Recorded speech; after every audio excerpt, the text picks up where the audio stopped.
Honorable Chairman, when Honorable Gajendra Ponnambalam was making his speech, he made some reference about me, saying that I think that this country must be ruled according to the wish of Sinhalese and Sinhala Buddhists. It is not my view, or that is not my system.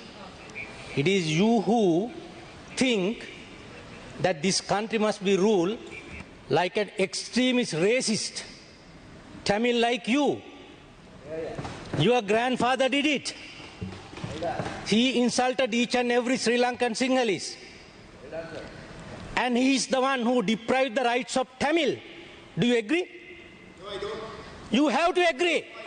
He has to agree. I will show through the Hansard no point of order after my speech.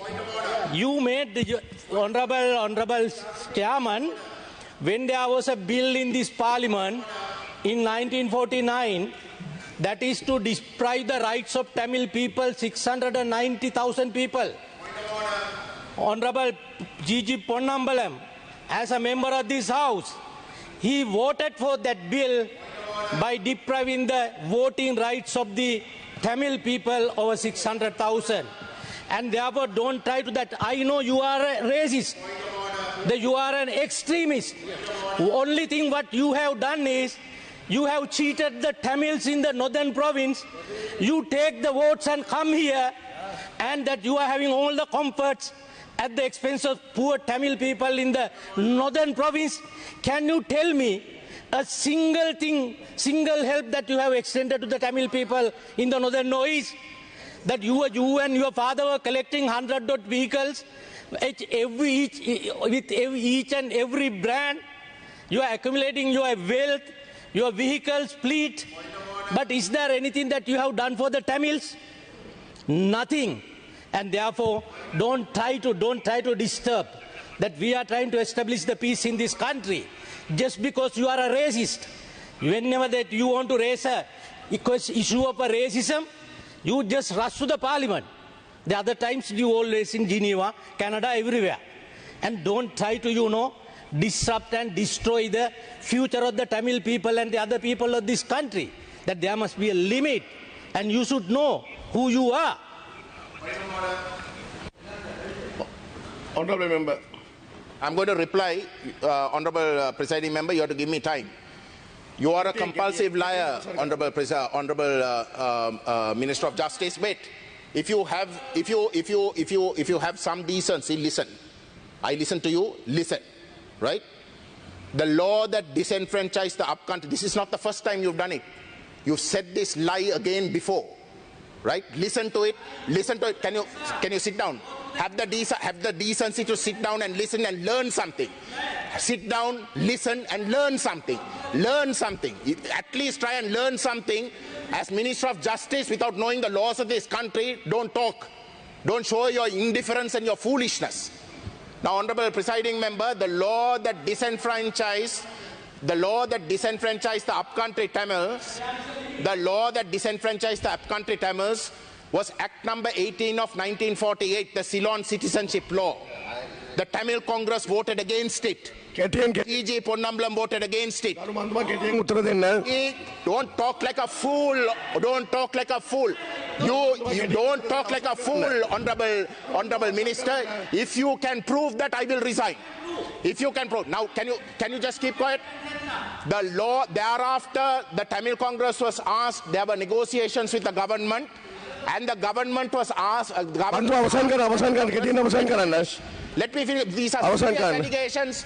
These are serious allegations that this fool of a minister is making. A minister who doesn't even deserve that title.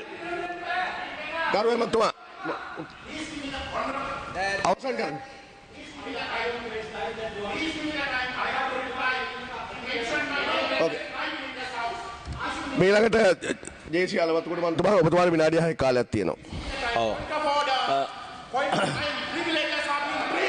ගරු මන්තුමා කාලේ ප්‍රශ්නයක් තියෙනවා කාලේ ප්‍රශ්න. උත්තර දෙන්න තුන කාලේ. ගරු මුලසුරුන මන්ත්‍රීතුමනි විශේෂයෙන්ම I am raising a point of order, honorable presiding member. I am raising a point of order. This this minister mentioned my name. ඔබතුමාට කාලය දුන්න ඔබතුමාට කාලය දුන්න කාලය නෑ මෙතන කාලය දුන්න ඔබතුමාට අලවතුමාට මන්තුමා I have to correct it. You have to give me time to correct it. You have to give me Daru. time to correct it. Honorable presiding member, you have to give me time to correct it. He mentioned my name. You gave him time after his speech. ඔව් ගරු මුලාසන මන්ත්‍රීතුමනි Give me time to correct it. ජාතික සමගිය සහ පරිසංධානය Unity and Reconciliation, a legalized body, listening to the speech made by the Honorable Minister of Justice this morning would make it impossible for us to support it. Because the minister's remarks on his notion of reconciliation shows that he is clueless.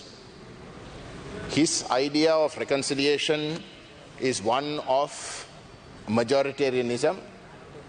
His idea of reconciliation is that Sri Lanka is a Sinhala Buddhist country and that nobody else must assert their identity at any point. And that whatever that Sinhala Buddhist nation believes must go, must stand. Nobody else can have any other opinion. So it is in that spirit that the minister made comments with regards to the existence of political parties that have ethnic names to it, like the Tamil National People's Front, like the Tamil National Alliance, like other Tamil parties.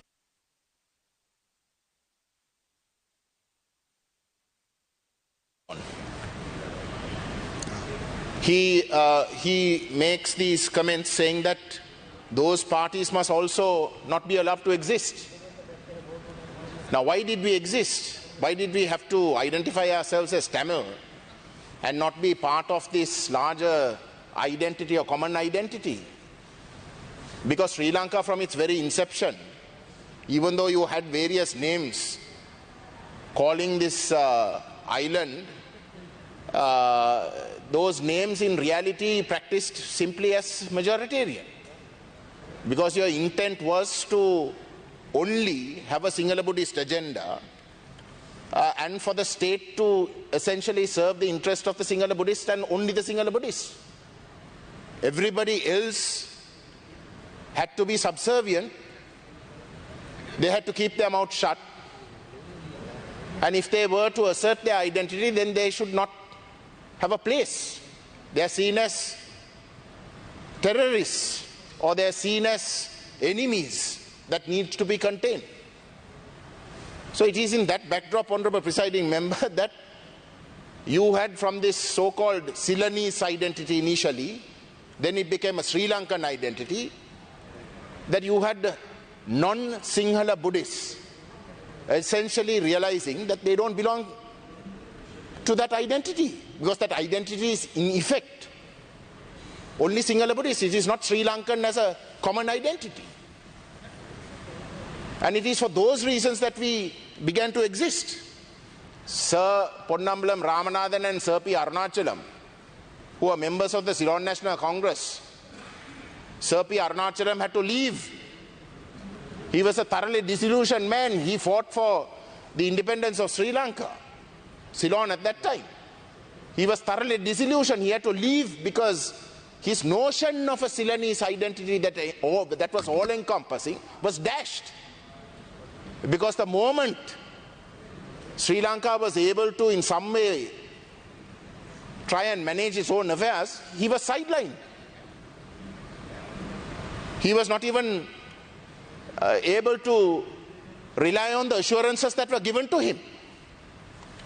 So this is the reality. And that you have a Minister of Justice, and the irony of bringing this new bill for the Office of National Unity and Reconciliation to make the sort of comments that he made this morning, in my view, Honorable Presiding Member, alone is enough to vote against this bill, and that is what we are going to do. We will be calling for a division. and we will be voting against this. But that is not the only reason. That is not the only reason. What is the context in which this bill is being brought, Honourable Presiding Member? There have been talks. The President announced to the whole world that he is going to find a negotiated solution to the Tamil national question. He first said before the Independence Day, soon after he became President, the following Independence Day, he said that he will find a solution to this problem. We didn't go because we know who he is. We have an experience from 2001 onwards as members of parliament at that time at the height of a peace process. We know how he dealt with that peace process.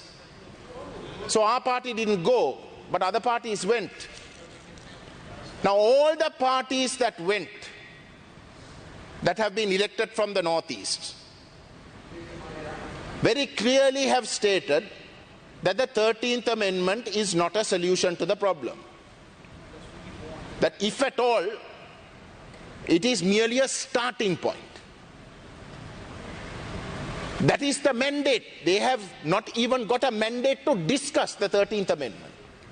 But you have the President, even before the talks can reach finality, at the very second instance, declaring that 13th Amendment minus police land powers, and also on the condition that everybody else agrees on what are the powers that have to be given to the provincial council, will be implemented.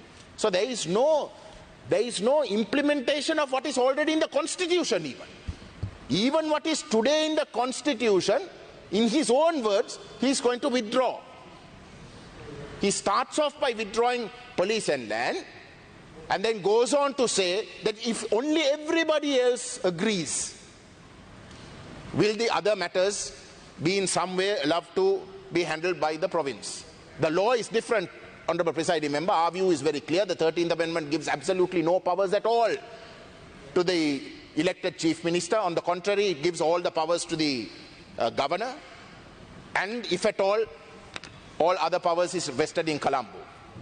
So if at all, the Provincial Council can only be the extension of the administration of the President through the Governor, and not by the elected Chief Minister or, for that matter, the Board of Cabinet.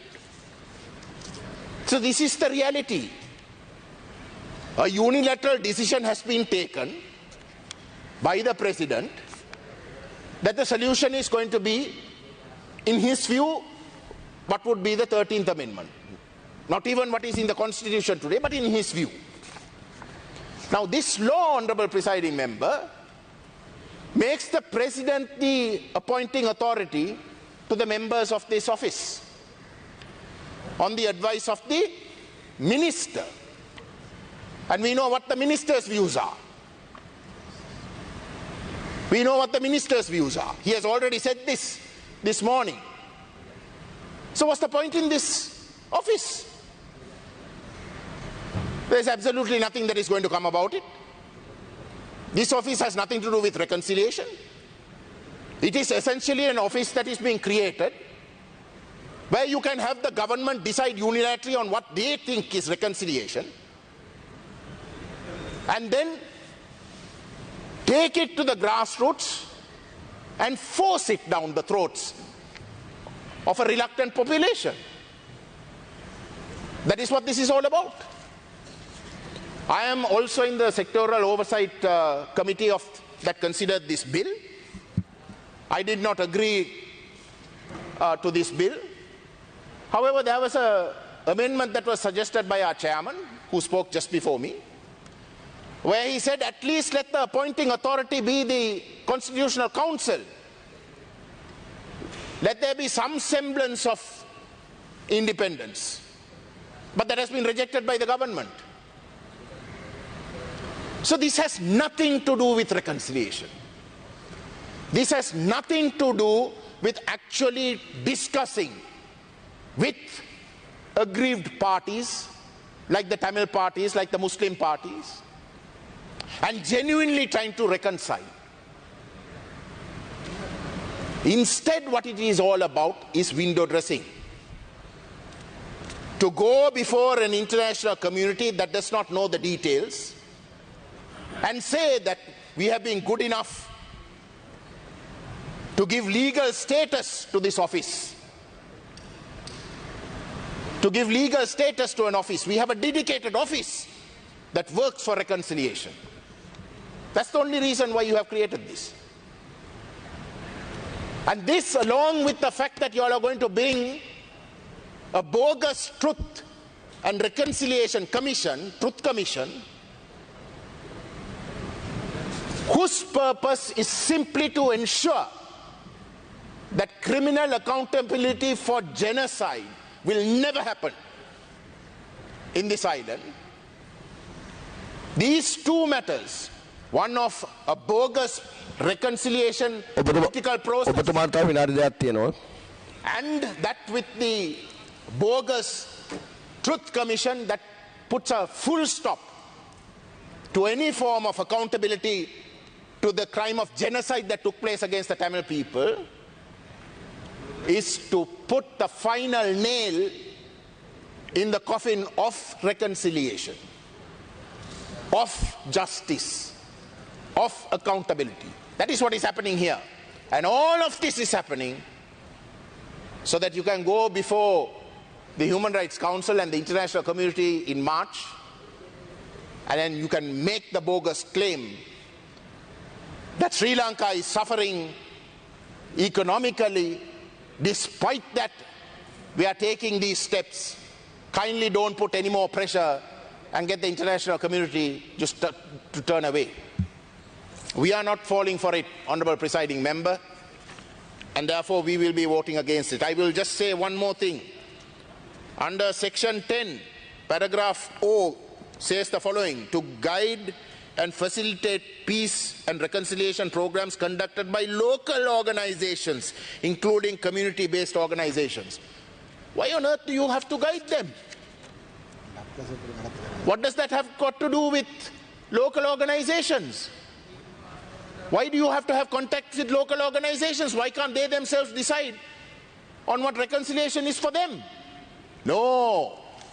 This section is going to be used to threaten local organizations and to insist that they fall in line with the government with regards to reconciliation. Otherwise they